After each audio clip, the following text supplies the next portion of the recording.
Folks, this evening, if you don't have an agenda, we're going to change our normal procedure up just a bit here as we get started this evening. We do have a public hearing this evening, and as we typically do, we convene the public hearing before we go into our regular meeting. So what I will do this evening is call the public hearing to order. We will have a public hearing in regards to the comprehensive plan. Following that, I'll call our regular meeting to order, and then we'll go into our stated agenda from there. So with that, I want to call the meeting to order. This is a public hearing called for the purpose of discussion in regards to the comprehensive plan. Mr. Sell, would you lead us in that discussion, please, sir? Thank you, Mr. Mayor. Thank you, Council. Included with the agenda package tonight is a copy of the revision that's being submitted for consideration.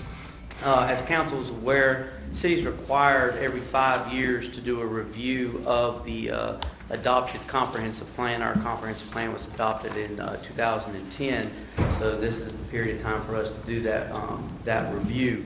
For the purposes of the public input, the notice was placed in the paper 30 days ago regarding the public hearing that we're in right now, allowing the public, if they so desire, to come by and review the comprehensive plan, the reviewed documents that staff have been working on for the past year or so now, and to make comment and to provide input if they wish. And of course, the public hearing tonight is for that same purpose as well. On tonight's agenda will be first reading of the reviewed document for council, followed by it going to the Planning Commission on the 16th. The Planning Commission will consider the document, then do a resolution to make a recommendation to council for its final passage, which will take place, second reading will take place on the 24th at our next council meeting. Just wanted to real briefly talk a little bit about what was done with the review and how it was completed.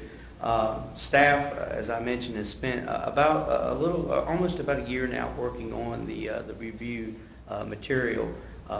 Glenn Pace, myself, Justin, we had a great intern from Clemson University, a planning intern by the name of Ashley Kale, that helped us out a great deal with this plan as well in putting it together. We, of course, worked with a lot of the organizations in the community that support the city and partner with the city in projects and things that they do for the public as well. Folks like GDC, the Chamber, CPW, of course, GPATS helps us out a lot. Greenville County Planning Commission helps us out a great deal as well. Planning Department helps us out a great deal as well. Even input from folks like at the airport and of course all of our city departments and all the work that they did in getting this information together is very instrumental in getting a document that you're going to have that you can review and for consideration. What we did, our approach to it is that since we passed the comprehensive plan in 2010, there's been a lot of activity and a lot of changes in the city. We're a very vibrant, growing community, so there has been a lot of things from the demographics throughout the whole document, economic development, our facilities, the other plans that have been developed since then, such as the Greer Community Master Plan, and those things that we've done to bolster and support the existing comprehensive plan. As that information has come in, we've kind of kept track of it so that we could use that in the review, and the review document does just that. All of that information regarding population, those projects that have come up, new initiatives by DOT for transportation issues, anything that's come along, updates to the long-range transportation plan, the new air quality standards information, all that information is in the review supplement. So this document does not replace the comprehensive plan. It just is a supplement to it. And it's broken down the same way. The same 9 elements that are in the comprehensive plan are in the review supplement as well. So you can follow along between the two documents. There is no repetition of information. So there's still information that's in the comprehensive plan. We did not repeat that information. We just included the new information or the new updated information in the review. So they kind of go hand in hand and it becomes part of the larger document overall. But that was our approach, and It's pretty comprehensive. We kind of thought it would be much shorter than it is. It's actually still almost about half the size of the original plan. Mainly that's related to the fact that there's a significant amount of information that to put in there. We are, like I said, we have so much activity, we have so much going on, there's so many factors and so many pieces from a planning perspective that we deal with on a regular basis that we almost could have written the plan probably the size it is now. So we had to be kind of choosy in what we did and how we got information into it. A large part of the plan is toward the end. There's about a third of the plan that revolves around the priority investment element. You may or may not recall during when we passed the comprehensive plan, the priority investment element was fairly new. Not a lot of people knew what to do with it. But it mainly concerns identifying, what projects that you're putting forth for consideration, and then how are you going to fund those projects. So that section now has been beefed up a little bit more extensive on the potential projects that the city could consider over the next 5 years and beyond. So a lot of information came out of things like the master plan, the community master plan that we worked on. The way that the state law structures it is that as you develop other plans, you need to use them in consideration of fleshing out the comprehensive plan. So that's what we did. Now, when we get to 2020, we'll do a complete update. And when the complete update is done, then a lot of those elements that are what you would say that comes from the community master plan, or that was in the downtown walking bicycling plan, or that was in the recreation master plan. As we redevelop and update the comprehensive plan in 2020, a lot of those things that council decides that they're going to move forward with will get into the comprehensive plan as a whole, rather than it just being by reference. Right now, those documents are being included as part of the review supplement by reference. Basically means they exist. The information in there is something that council is considering for how they want to develop and what they want to do, and that they should be used because of the time, effort, and what was done to develop those plans over the past 5 years. As I mentioned, the next step for the plan, or for the review supplement, is to go to the Planning Commission. They'll consider and review it. They'll pass a resolution with recommendations of the plan in its final form to council, and a second reading will take place on the 24th. If there are any questions, I'll be glad to answer them. Council, questions of Mr. Sell about the comprehensive plan? Mr. Sell, I believe we've got a guest with us this evening. If you want to introduce Mr. Meek, he joins us this evening. And Tom Meeks back in the back. He's with the Greenville County Planning Department. Like I said, they're very instrumental in helping us out. And everybody knows Glenn Pace, our planning and zoning coordinator, does a lot of work on it. A lot of department heads with us as well. Very instrumental in what we do in regards to putting together the plan. Mr. Meek was with us when we did a lot of the very early work on our plan, and we are appreciative that Greenville County had lent him to us, and particularly in regards to his expertise. Comprehensive plan's a little bit like an emergency brake. You don't use it every day, but when you need it, you want to make sure that it works. And Tom's guidance and direction helped us through some of those early days, helped set the direction for our community, and it's served us well. And so in that regard, thank you, Tom, for the work that you did in terms of helping get some of those early plans up and going, and to Mr. Sell and Mr. Pace and other department heads that have worked on the plan. Thank you as well too for what y'all do to update this in our community, updating on a 5-year and then every 10-year cycle is absolutely critical. I suspect there are many communities that basically do theirs once every 10 years and have to dust it off when they do that. And ours is truly a working document, and as dynamic and changing as our community is, requires the kind of oversight that Mr. Sell has given us some insight into this evening. It truly is one of those things that maybe the vast majority of the public doesn't understand, or doesn't even know that we have, but serves as a compass, so to speak, for our community, and as our administration advises us on a regular basis, planning time is never wasted and has always been critical to our success, and this is just another piece of that puzzle. Others on council that might want to ask any questions of Mr. Sell? Hearing none, I'll ask from the audience, by show of hand, is there anyone that would like to comment in regards to the public hearing about the comprehensive plan? For a second time, I'll ask, by show of hand, is there anyone that would like to comment in regards to the comprehensive plan? And a third or final time, by show of hand, would anybody like to speak to the comprehensive plan in this public hearing? Let the record indicate that no one showed an interest in speaking in regards to the comprehensive plan. We'll call the comprehensive plan hearing to a close. Thank you, sir. Thank you, sir. With that then, I want to call our regular meeting to order. This is a regularly scheduled Greer City Council meeting called and convened this May the 10th, 2016 here at City Hall. We will open our meeting with the Pledge of Allegiance, followed by an invocation by Councilwoman Judy Albert. I believe, and although I can't see them now, I believe we've got some Boy Scouts back in the back with us, do we not? All right, if those Boy Scouts would make their way up here to the front, I'm going to ask them if they will lead us in our Pledge of Allegiance. If you will remain standing, follow the Pledge of Allegiance. I'll ask Councilwoman Judy Albert if she would to lead us in our invocation. Have we just got one? Did you not have a buddy back there with you somewhere? Is that, you got a Cub Scout maybe or something else with you? No, just one? Well, that's, if he knows the pledge, he can come forward, so come on.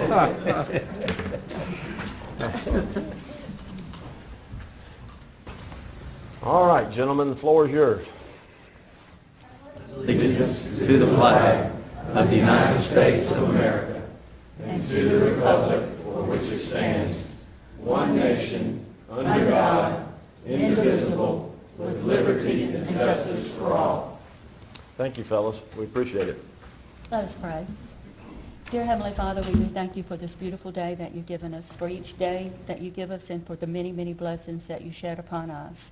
We pray, dear Lord Jesus, that you will lead us in a way that would be honoring you in all that we say and all that we do. And we ask these things in your name. In Jesus' name, amen. Amen.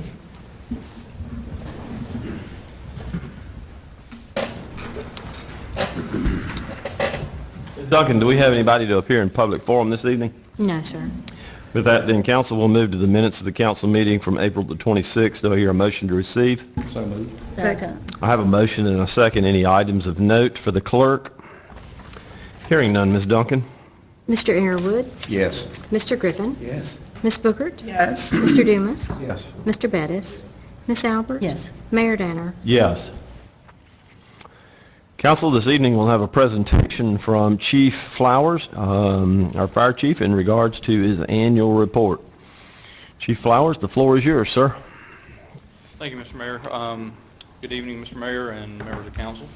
I've got a very brief presentation that's going to go over the highlights of the past year with the fire department. If there's any questions along the way, please feel free to ask. And also, Ms. Duncan has got some handouts for you for a little bit later on that goes over, again, what's in this presentation, but a little bit more detail as well as a little bit additional information. Again, if you have any follow-up questions after you review that, then please feel free to let me know that. I'm not going to bore you with a lot of statistics, but I did think that a little bit of information was prudent to share.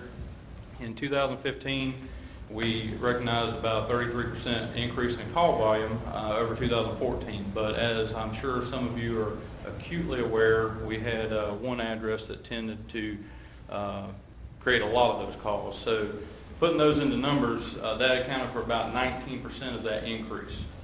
So I think that it would be of interest to you that we have worked with the Greenville County Paramedicine Program over the past year to help address that situation, and we've been able to cut that call volume to that particular address down to 0.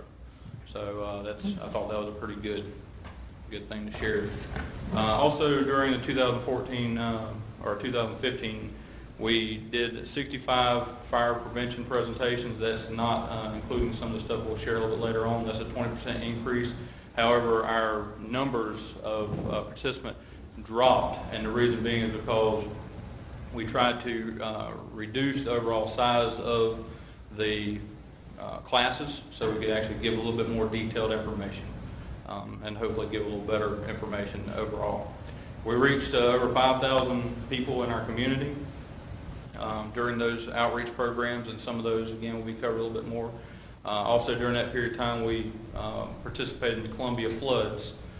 We deployed 15 people, various components of that. That was part of the South Carolina Task Force, also the emergency response team, as well as station coverage for one of the Columbia Fire Department stations. So we helped out there.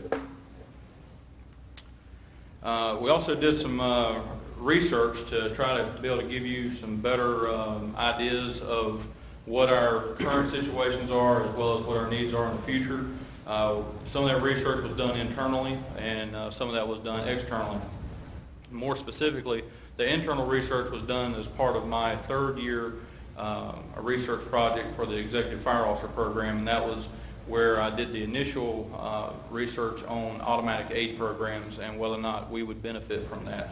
Some of that I've already shared with you at various meetings and presentations. Obviously, we'll go into that a little bit more in detail later on as that progresses. The other is the Community Fire Service Performance Review, which was done through the ISO Community Analytics Services. That was a project that was actually funded through a grant that we'll discuss a little bit later on, but Councilman Baldwin with the Greenville County provided the funding for that. That helped not only the fire department, but also our building code enforcement department. It reviewed our most recent survey and also gave us ideas and places that we could improve over the next year or so.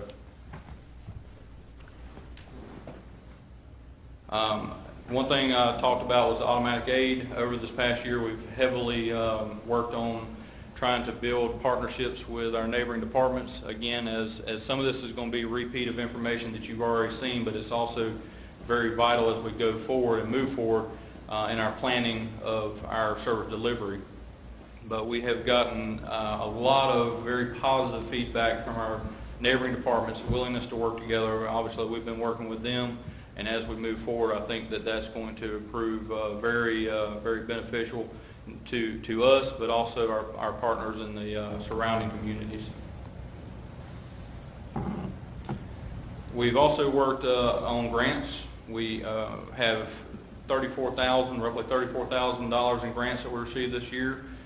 The biggest one was $20,189, and that was from Spartanburg County. That allowed us to replace almost 5,000 feet of hose that we use for fire suppression activities. Some of that hose was in excess of 10, 15 years old and needed to be replaced, so we're able to do that at no cost to the city. Again, I spoke about the $12,000 Councilman Baldwin provided. That was partly for the ISO analytics research, but also part of that went to help us upgrade our fire prevention trailer, which we've got some plans for in the future for additional community outreach projects. And finally, we got a $2,000 grant from MASC for our fit test machine. Our fit test machine was outdated, and it was getting to the point where we couldn't maintain it just because of the technology, so we wanted to replace that. Again, those are not cheap items, so that $2,000 went to help offset those costs. Again, that was a very easy grant and a very appreciated grant. And finally, as you all know, we had a SAFER grant that we'd requested for 6 additional positions. We were unfortunately denied for that grant this past year, but I felt like I wanted to make sure you knew that. I didn't know if I had shared that previously with you, so I wanted to make sure you knew that going into it.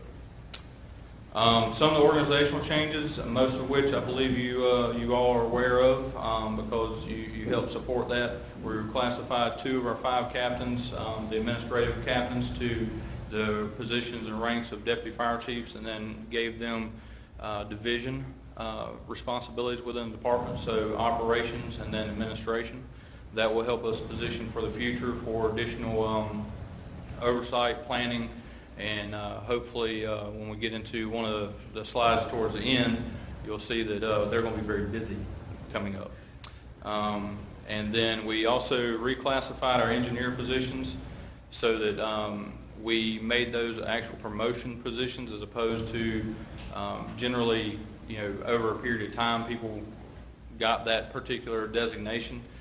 This will allow us to have better accountability for our individual fire apparatus, and then also as we move forward with career development, those individuals will move up into the roles of the supervisors when the supervisors for that apparatus are off. So it allows them to act in that capacity to prepare them for the future. That way we don't have a situation where we're promoting somebody as a company officer and they've never had a chance to act in that role. And it also gives us the ability to kind of preview how they perform. We did fill our administrative assistant position, which is extremely vital for our department. As you know, we're very busy in and out a lot, so it gives us that consistent face and consistent value or voice to the department. People calling in, they get somebody actually answers the phone, so they're not getting as many, getting routed to voicemail, things like that, which happens if we are, in and out, going to calls, going to meetings, things like that. So that's very vital. And then finally, we hired 2 new firefighters. One of those was part of this year's budget process, so that was an additional position. The other was to fill a vacancy created by our retirement. That new position allowed us to bring all 3 shifts up to equal staffing, so we do appreciate that. Thank you. And now to some of our community projects. Some of you have probably heard about this. We've started some new things. We've also changed some existing ones. So CPR Saturday, that is an event that we hold each month where we allow the public to come in and we do CPR training for free at no cost. And to give you an idea, we've seen over 155 people, and that was the most recent numbers, but even then we've had more classes. We just had one this past weekend. So that continues to grow. It's very popular. It's usually booked at least 5 to 6 months in advance. So we may be looking to increasing that and adding that additional capacity. We partnered with the Red Cross this year and with our smoke detector installations. As you all are aware, I'm sure that we've always done that, but this has allowed us to get additional smoke detectors that are 10-year smoke detectors. So they last for the entire life of the smoke detector. So when they need to be, the battery needs to be replaced, the smoke detector needs to be replaced. And now instead of just putting one in a house, we can actually put them anywhere they're recommended. So outside sleeping areas, inside sleeping areas, we can put multiple smoke detectors in one house, and that is supported at no cost to the Red Cross. We also assisted with the Wounded Warrior Project. We had a local Wounded Warrior. He and his family were in need of some housing assistance and work around the house, as well as some furniture. Furniture was donated. We went out and volunteered our time off duty to go in and actually help bring that furniture in and do some of the work around the house to help get that family where they needed to be. We've got 2 personnel that participated in Leadership Greer this year. We're getting ready to graduate. I'm sure some of you are aware of that, but we were able to raise over $19,000 for our project and helped out 3 local charities that help the community extensively. And then we've partnered with the Harley Bond Center firefighter program. As you, most of you also know, we were able to also work out an agreement with Woodruff Fire Department so that we were able to help them as well as help the Harley Bond Center. So that has taken place. Both have trucks now. We partnered with Meals on Wheels program. This is maybe a unique program for the area, but it is one that I can't necessarily claim credit for. It's something that we've done previously where I've been. And what it does is allows us to go out and help the Meals on Wheels program. We provide a driver with some of our administrative staff a couple times throughout the year. And while we're there, we offer home safety inspections as well as checking on smoke detectors. If we find that there's issues with the house or a smoke detector, we will arrange to try to help facilitate fixing those issues, whether that's installing a smoke detector, giving pointers on how to make the house safer, so, reducing trip hazards, what have you.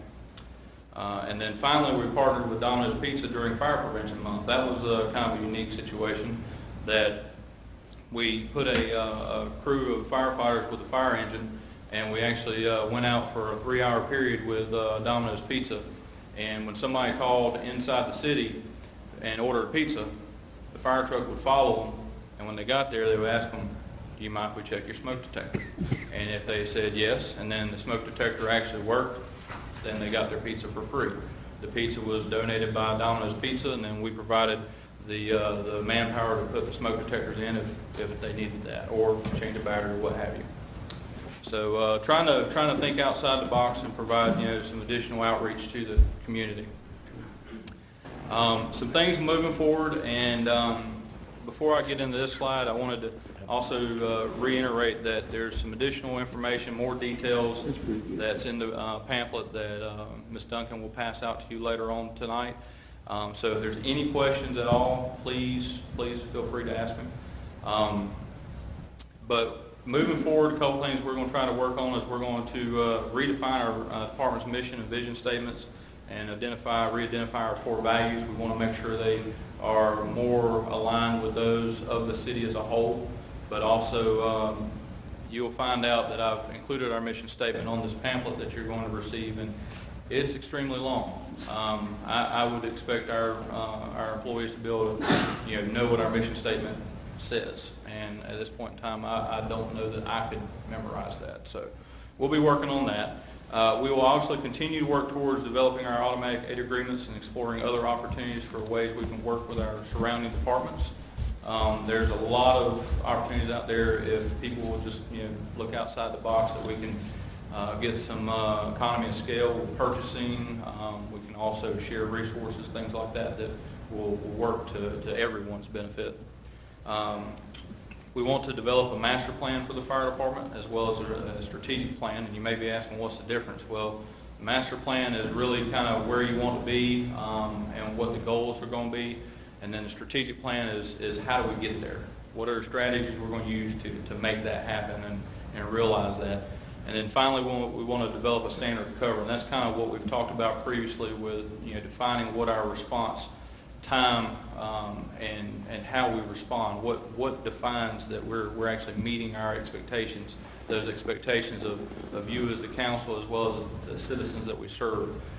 Once we do that, then we can define, okay, yeah, we're meeting our benchmarks, or no, we're not, and what we need to do to address that. And finally, I told you it was going to be a brief presentation, so if you have any questions, that's a lot of information.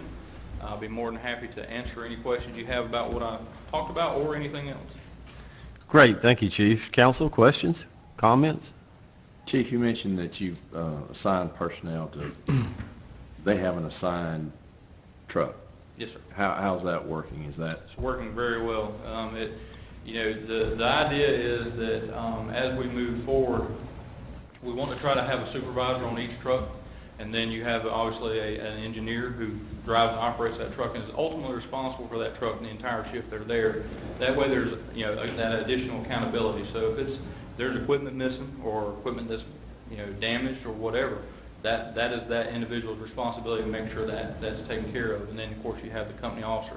Company officer's off, the engineer would roll up in that position, and the person on the back of the truck would roll up into the driver's position. So it really develops that career ladder or career development process to make it more formal as opposed to how it's been in the past.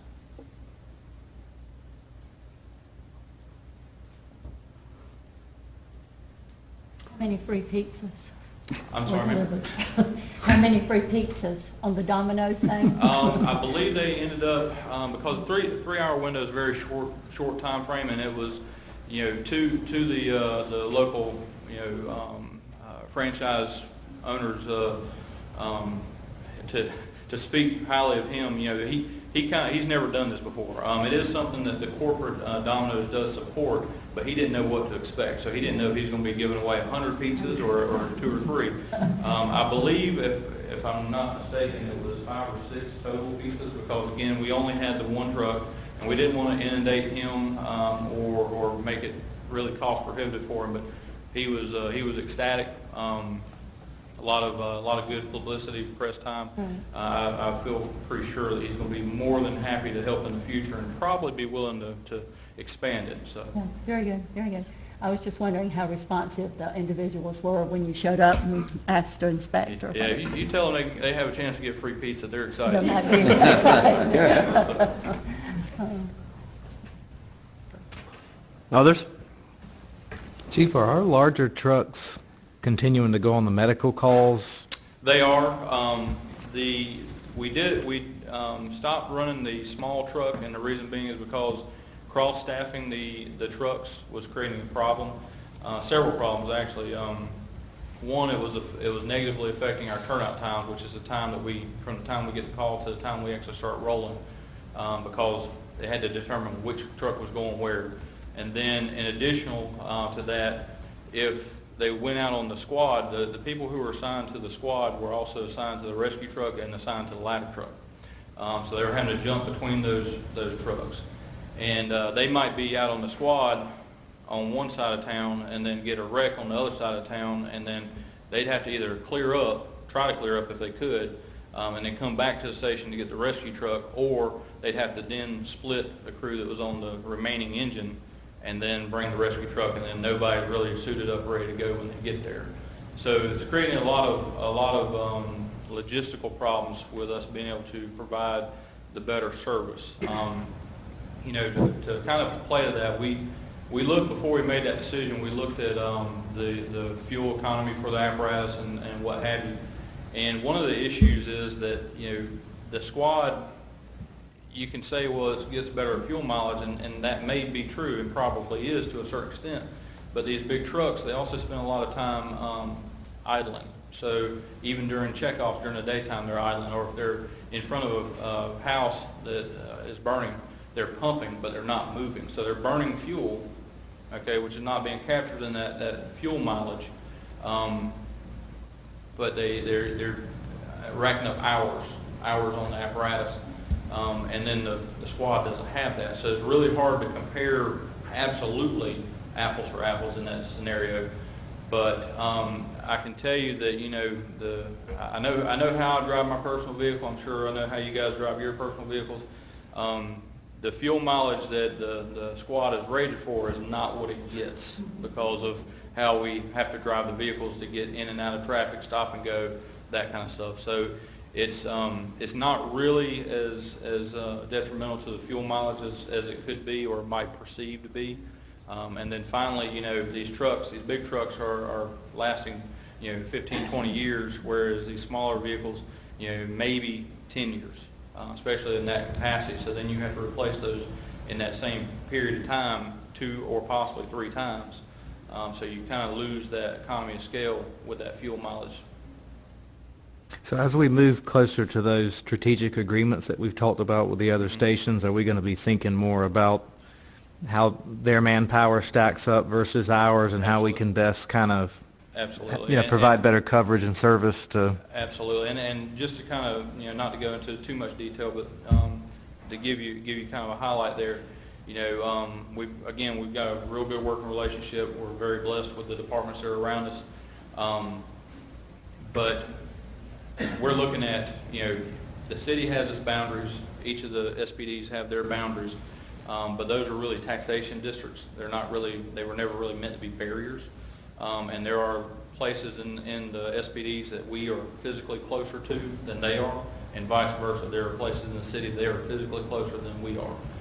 So if we really take a look at the big picture and look at what's best for everyone, we quickly determined that we need to look at those jurisdictional boundaries as taxation districts and not barriers, and get the closest unit to the scene, because that's what really makes the best outcome for our citizens as well as those that live in the SPDs.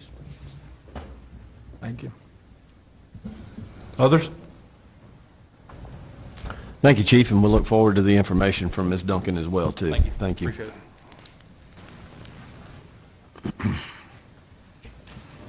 We'll move to the administrator's report. Mr. Driggers.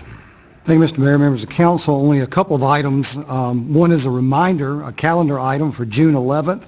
That is a Saturday that we will be hosting our employee family picnic. We will have some additional information coming out to you on that, but you should have received notice, and we certainly hope that your schedules will allow you to attend, and with your families as well. So we look forward to that each year, June 11th. Also, we are in the process of what we hope is finalizing our budget documents. We've been working on that for a number of months now. Things are looking well, but we aren't where we want to be yet, but it's a work in progress. So we are continuing to work through that. We are hopeful that we'll be bringing those to you at your next meeting on May 24th, and then we'll be following up from that with some additional information workshops as that would be requested by you in that process. So a number of things that we're working on there. A couple of items that I would request of you for consideration in executive session this evening. I do have two economic development matters that I would be asking Mr. Deaton to join us in executive session for. Again, those are two items for executive session in economic development. And then I would also request your consideration for two personnel matters. One of those is involving personnel within the fire department, and one of those is personnel within the administrative department as well.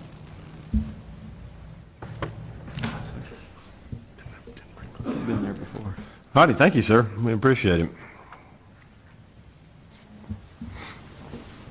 Council, with that, we'll move to items of old business to start the agenda tonight, the first of which is the second and final reading of ordinance number 7-2016. This is an ordinance adding Article 7, boarded up buildings, to Chapter 14 of the City of Greer Municipal Code.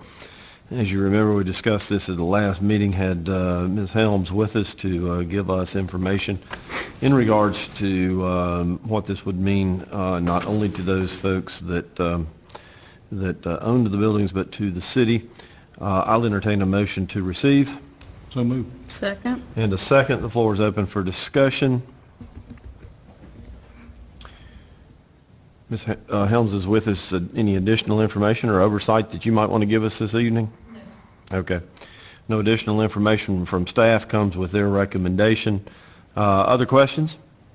Comments? Hearing none. Ms. Duncan? Mr. Airwood, Yes. Mr. Griffin, Yes. Ms. Cookert, Mr. Dumas, Yes. Mr. Bettis, Ms. Albert, Yes. Mayor Danner. Yes. Council, on items of new business, the first this evening is the City of Myrtle Beach Law Enforcement Assistance and Support Contract.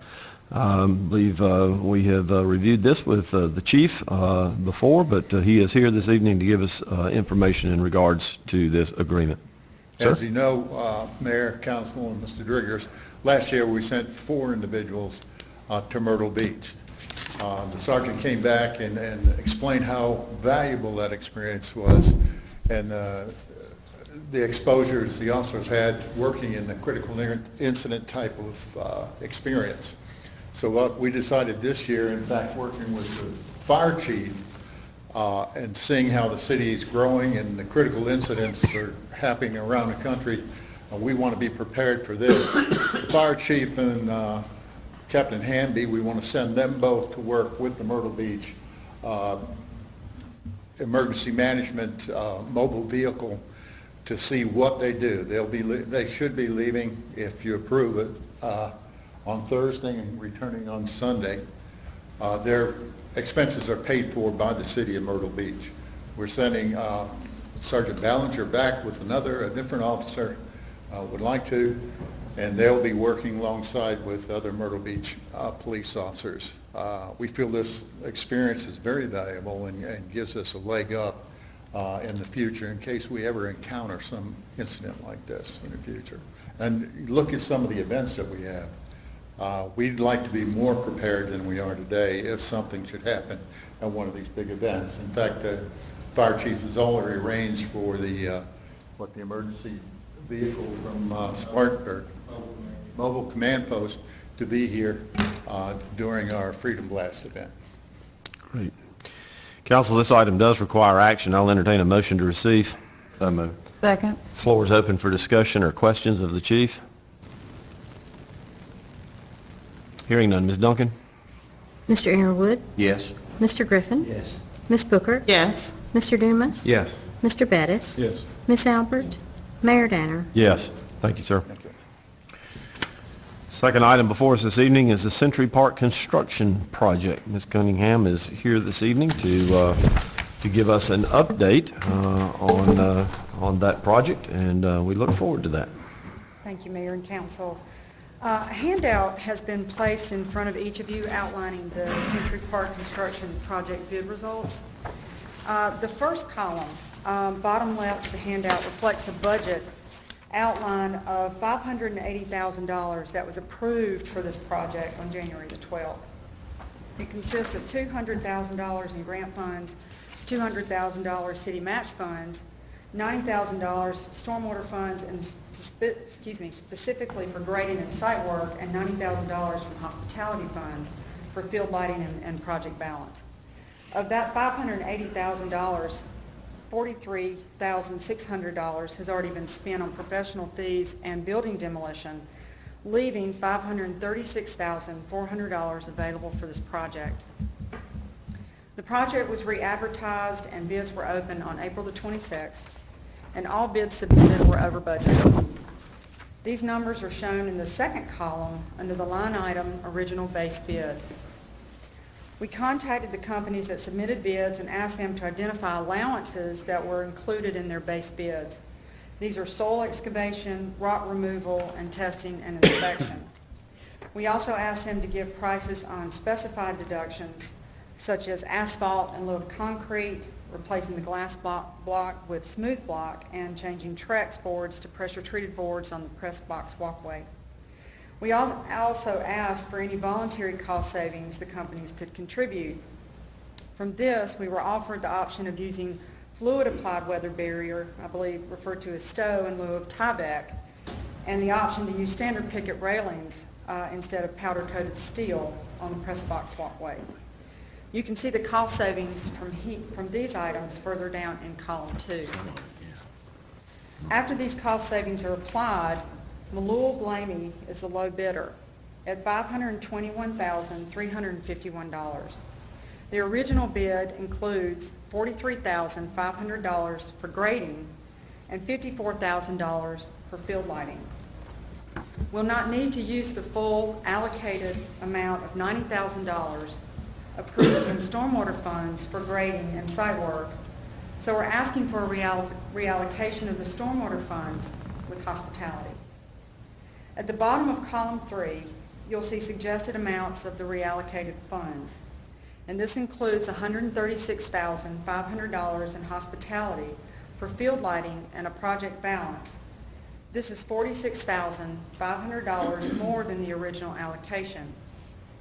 And you'll also see $43,500 in stormwater to pay for the grading, and this is $46,500 less than the original allocation. This adjustment leaves the project total cost at the same whole dollar amount that was approved on January the 12th and $15,049 under budget that can be identified as contingency. I'd like to ask for Council's approval to reallocate funds originally budgeted in the stormwater account into the hospitality account, and for your permission to award this project to Malul Blamey Construction. And I'll be glad to answer any questions that you may have. Council, for the purpose of discussion, do I hear a motion to receive? So moved. Second. Motion is second. Floor is open for discussion. So in the deductions, what you're saying is that you're not going to do concrete and you're going to do asphalt instead? Yes, sir. Think that's wise? Unless you give us more money. Yeah. It was a budget decision. It was a value engineering decision to request deducts to keep this project on budget.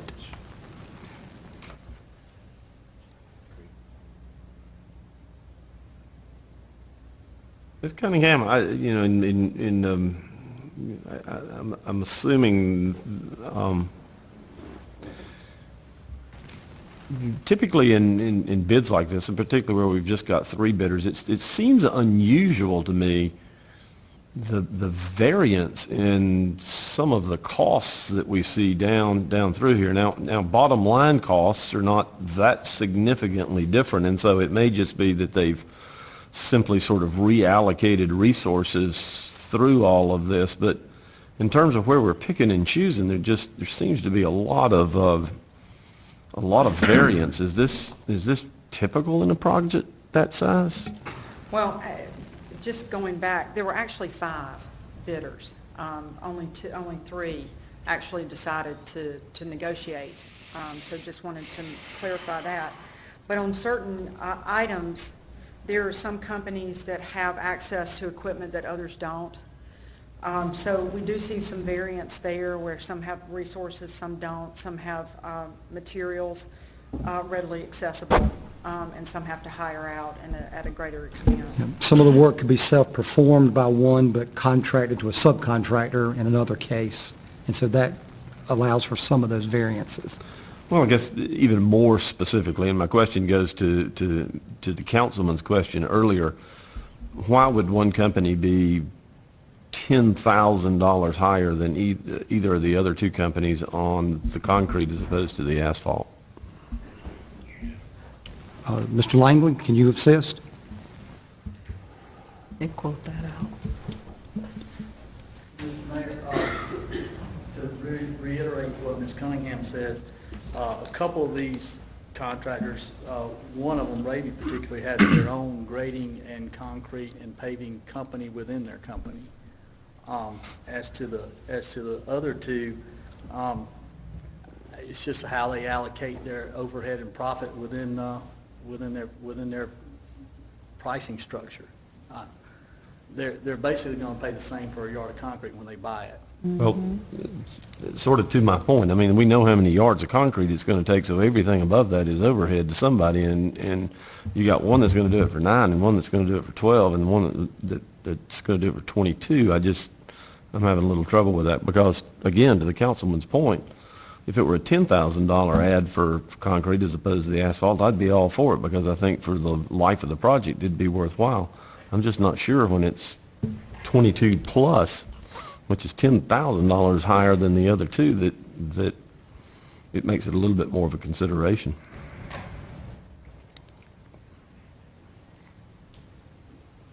We agree. Yeah. But they all had the same specifications, same new information as far as what was requested as with the asphalt to concrete and David, what's the cost of asphalt? on a On this yard project? basis, or- No. They're pulling out 22,000 on the concrete.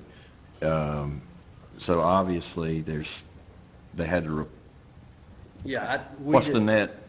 I mean, what is it? I mean, if it's $12,000 to do asphalt, you might as well. savings?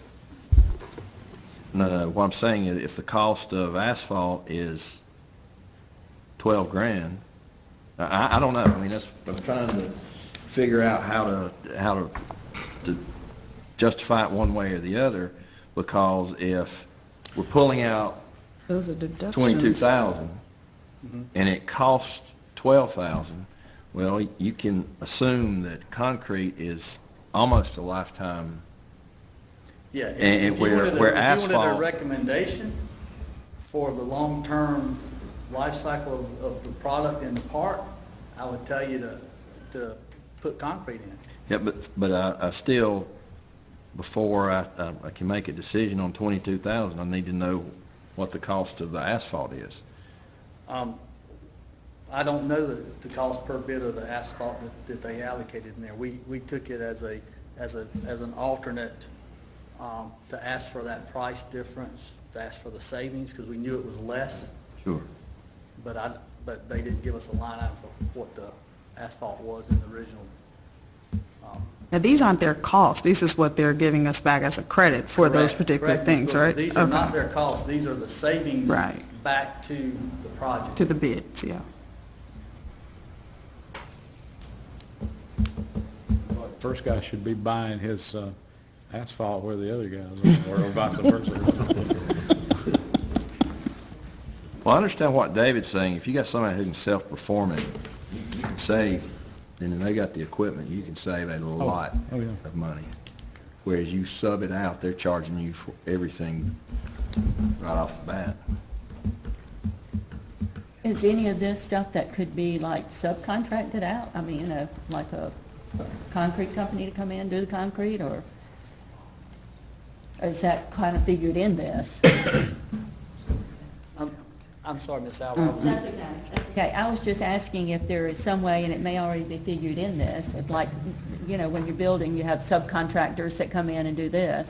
Is there someone that could come in as opposed to this company and do the concrete that would be cheaper, like a regular concrete company or something, or would that not be? I'm sure they all have subbed out the concrete Part of work it. if you had that in there. Uh-huh. I know some of them have grading and paving as part of their business structure. I think at least one of the three do, possibly two of the two lower ones do. I don't know in the idea of how to deliver the project. To me, it's a lot easier and cleaner if we go to the direction we're following, where we have one general contractor and we don't do a split contract, which would be what you would be asking to do if you subdivided the work and procured a separate grading and concrete company versus just having a general contractor supervise and manage The whole thing. the entire project. The size of the project and scale of it, I would think it would be much better to have it as we're proposing it, to have it under one contractor. David, if the council were to, let's say, to agree to put some more money into the project, you know, another $20,000 into the project, is it, you know, typically when you bid something, you bid it the best you can the first time out, so that you know, you've got the best shot of getting it. Would there be any recourse in terms of us asking Lyle Blaney if there was other contractors that they worked with that might could give them a better price? Yes, we could do that. And once we enter into once you approve the intent of this and we enter into negotiations, we certainly could do that. Could ask Laser where they're buying their concrete. I think they're mixing it. It's like they're mixing it themselves. I think Councilman Arrowood makes a good point. I mean, if we're going to spend $536,000, I don't see any reason we shouldn't put another $20,000 in it and do it in concrete. Yeah, I agree. So that makes The- sense. The reason we kind of looked at that as an option is concrete obviously as Councilman Arrowood said, it's sort of a lifetime. You're kind of done unless you have to come in and trench it or cut it to put in something in the future.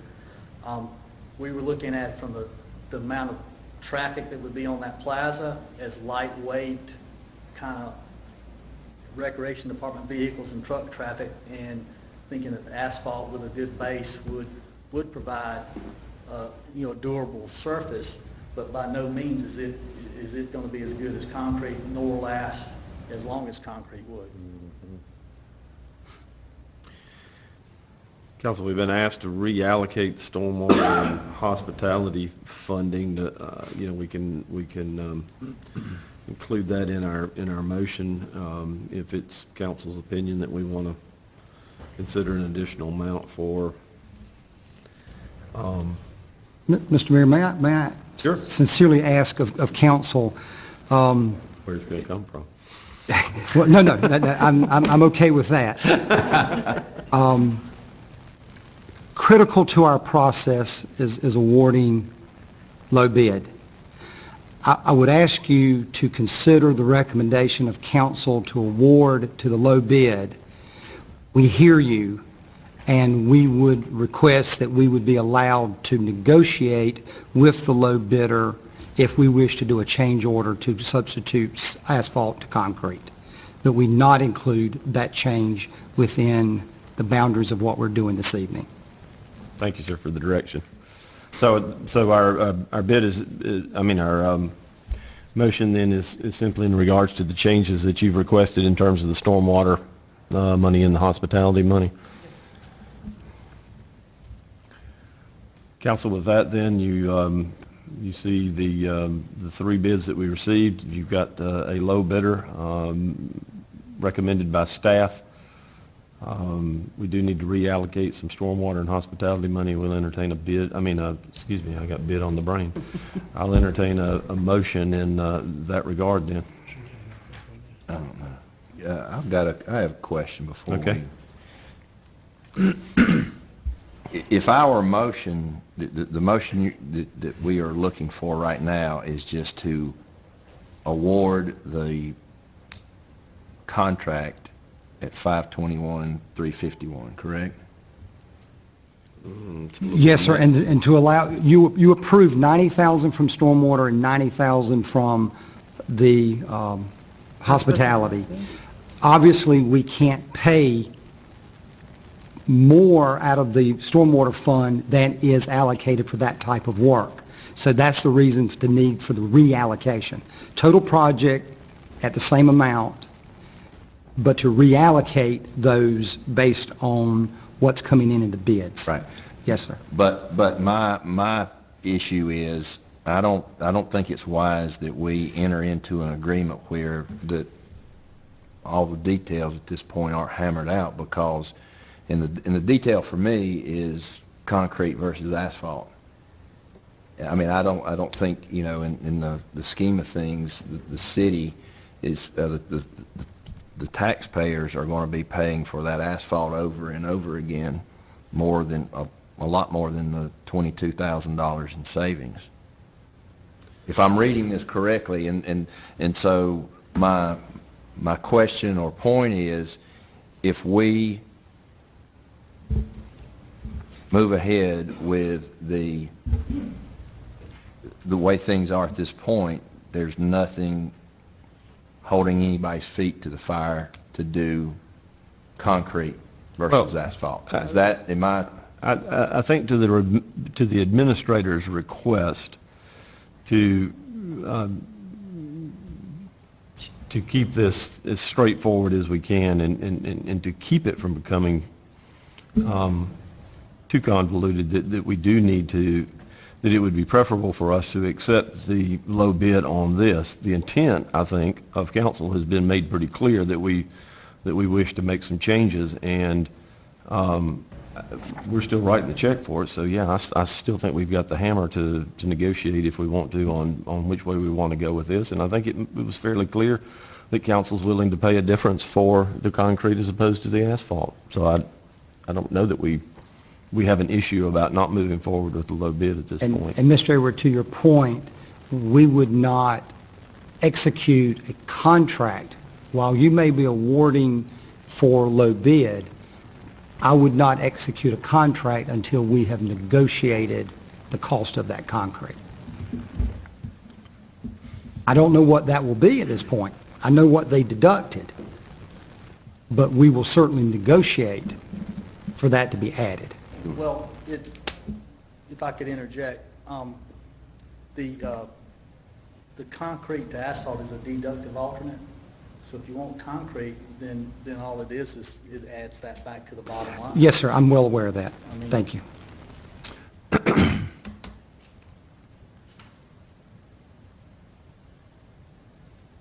I'll entertain a motion.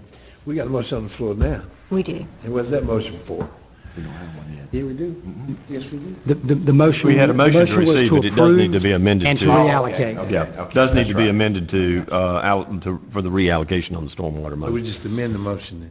If somebody will amend the Amend- motion, amend yeah, the motion. to accept the low bid with the reallocation of the Well, I'll stormwater. amend my motion. Because you made the motion. Yeah. That would- I'll Okay. amend it. We have an amendment to the motion to reallocate the stormwater and hospitality money and to accept the low bid. That's made by Mr. Griffin. Who seconded? Ms. Albert? Councilwoman Al- Yes. Ms. Albert?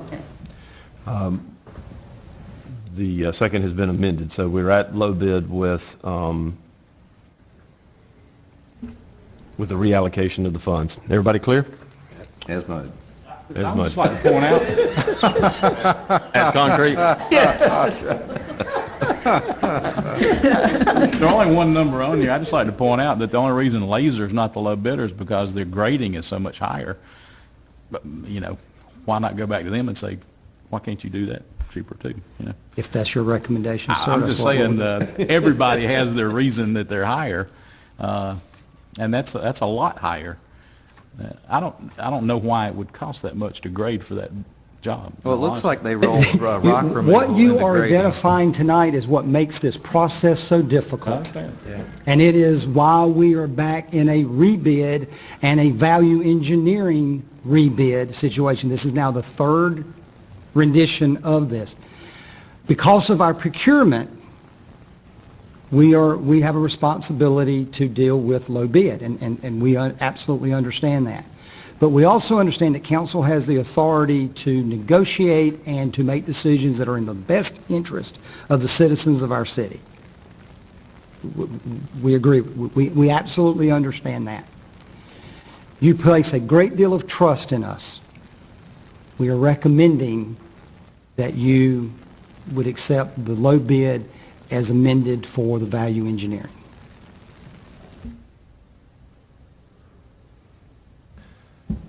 There is a motion and a second on the floor. It'll need precedence in terms of a vote. Ms. Duncan? Mr. Arrowood, Yes. Mr. Griffin, Yes. Ms. Bookert, Yes. Mr. Dumas, Yes. Mr. Bettis, Yes. Miss Albert, Yes. Mayor Danner. Yes, it'll pass unanimously. We'll move on then. Thank you. Thank you. We'll move on then to the first reading of ordinance number 11-2016, an ordinance to provide for the annexation of properties owned by Grace Christian Church located at 2941 and 2911 Brushy Creek Road by 100% petition and to establish a zoning classification from RM2 to multifamily for said property. Mr. Pace? Thank you, Mayor, Council. Again, we're bringing before you the annexation of property located on Brushy Creek Road near the intersection of Alexander. This is 21.05 acres, and it would be for the purpose to construct 84 single-family attached dwellings. Public hearing will be held on May 16th for the zoning of this parcel. Again, this would be the property that is adjacent to Bellshire community that is currently under construction now and will take us all the way to the Enoree River at the bridge on that side of the road. Entertain a motion to receive. No motion. Have a motion and a second. By show of hand, is the owner of the property or a representative of the owner of the property with us this evening? Someone indicated so. If you'll be available just in a moment, we may have a question or allow you to make a comment. Motion and a second. Floor is open for discussion. Questions of Mr. Pace? Is this going to be continued to be developed by D.R. Horton, or do you know at this time? No, ma'am. Developer is not the same. Not exactly sure yet who the developer is. Right now, we're just in the engineering phase and the annexation phase, and the developer hadn't come forth at this time. So you don't know the price of homes or anything in that area then? No, ma'am, not yet. No, ma'am. It's zoning. Glenn, this is a question I don't normally ask, but in the pre-construction meetings, which I'm assuming that's already taken place with yes. the developer, Greenville County Schools, are they invited or do they show yes, up? Sir. Do they show up? Yes, sir. Is this still zone Riverside, or is this getting into the east side, or did they even make mention of that? I'm not sure that was mentioned to me. I was unable to attend that particular meeting. Are they having any headaches with, because every parcel of land out there that doesn't have a house on it, somebody wants to put a house on it, and one of the driving reasons is the schools. School, yeah. But at some point, they're either going to have to go up or out or send them somewhere else. I just wondering if there's any talk of that at this Yes, sir. point. We have discussions constantly with Greenville County School District. Mike and myself just had a meeting with Mr. Farley and Skip Limbacher, who is also in the planning department for the school district. And it's a beneficial meeting that we had just to talk about where the school district is and what they're projecting for future, and what we see is what's happening on the table and bringing forth projects unto them. And their concern was not of great concern, because they will take an entire community such as this for the 84 townhome, they may reassign them. They may not be Riverside. So they're not going to take people out of Riverside. At this current time, there's no reassignment taking place. So this 84 units here could go somewhere else. But they could go to East Side. And They're not having any issues at this point saying, guys, you're killing us. no. Okay. Well, I mean, we own everybody. So Okay. we have a lot of growth here. Okay. But they're very much aware of it. We have a very good relationship with the school district and meet with them on a regular basis, and they attend our meetings regularly too.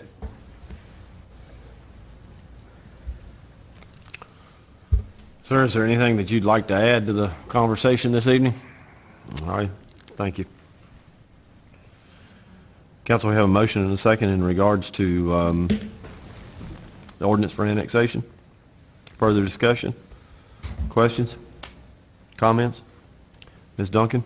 Mr. Airwood, Yes. Mr. Griffin, Yes. Ms. Bookert, Yes. Mr. Dumas, Yes. Mr. Bettis, Yes. Ms. Albert, Yes. Mayor Danner. Yes. Council, first reading of ordinance 12-2016, an ordinance to provide for the annexation of property owned by Irene Ponder located at 2916 Brushy Creek Road by 100% petition and to establish a zoning classification of RM2 for said property. Mr. Pace? Again, Mayor and Council, this property is located adjacent to across Brushy Creek Road, just across the road there, about midpoint of these other properties.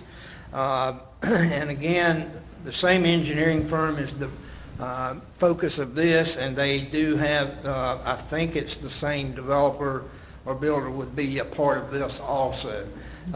Again, this is for a little less than 10 acres, and we're looking at 52 single-family attached units for this property also at the same time. I don't know if construction would take place at the same time or if they would be a staggered start schedule to try to get one going before the other. We haven't discussed that at this time. By show of hand, is the owner of the property or a representative of the owner of the property with us this evening? Thank you, sir. Let the record indicate so. Entertain a motion to receive. So moved. Second. Have a motion and a second. Floor is open for discussion. Questions? Comments? Sir, is there anything you'd like to add to this conversation? Ms. Duncan? Mr. Airwood, Yes. Mr. Griffin, Yes. Ms. Bookert, Yes. Mr. Dumas, Yes. Mr. Bettis, Yes. Ms. Albert, Yes. Mayor Danner. Yes.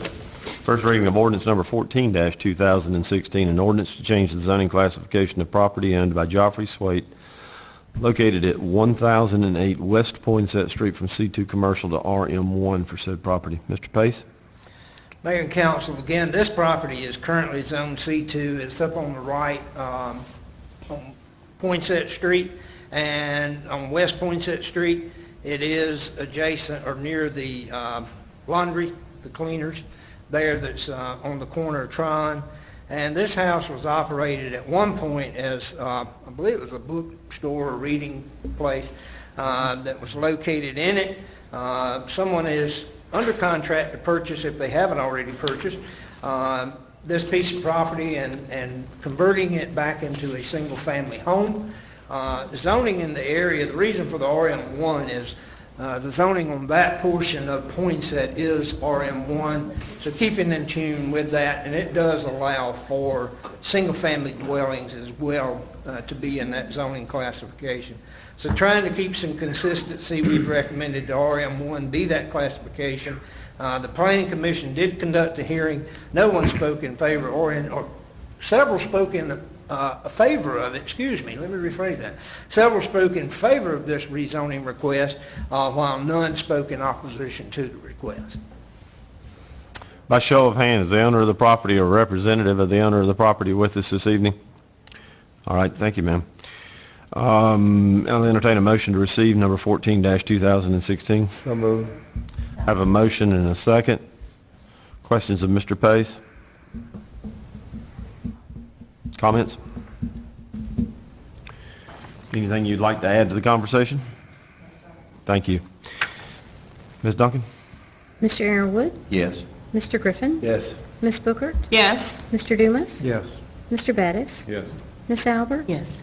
Mayor Danner. Yes. Thank you, Mayor Council. Thank you, sir. Council, the last item before us this evening is the first reading of ordinance number 15-2016. This is an ordinance of the City of Greer, South Carolina, to adopt the 2010 Comprehensive Plan 2015 Review Supplement is consistent with requirements of the South Carolina Local Government Comprehensive Planning Enabling Act of 1994. Information was presented by Mike Sell this evening. I'll entertain a motion to receive. So motion. Second. Any discussion in that regard? Hearing none. Ms. Duncan? Mr. Arrowood, Yes. Mr. Griffin, Yes. Miss Bookert, Yes. Mr. Dumas, Yes. Mr. Bettis, Yes. Miss Albert, Yes. Mayor Danner. Yes.